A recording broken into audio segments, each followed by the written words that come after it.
లేకపోతే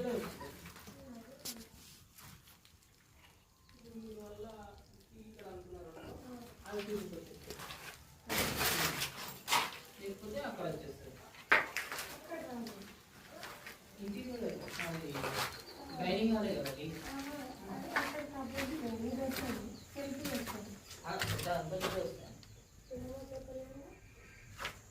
వేరే చోట ప్లేస్ లేదు కదా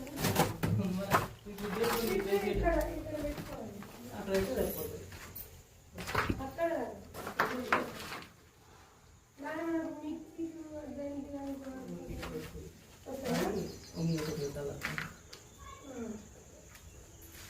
ఎందుకంటే ఇంకా పిక్స్ ఇప్పుడు ఇలా ఎల్ షేప్ వస్తుంది కాబట్టి పిక్స్ బయటైనా పెట్టుకోవచ్చు అక్కడైనా పెట్టుకోవచ్చు మరి ఏరే చోట ప్లేస్ లేదు అక్కడ అందుకని ఇంకోటి అక్కడ రావాలా టీవీ అక్కడ ఉంటే ఫ్రిడ్జ్ వద్దు అక్కడ టీవీ ఏం లేదు ఎందుకంటే టీవీ అయితే అక్కడ ఫ్రిడ్జ్ ఇక్కడ పెట్టుకున్నా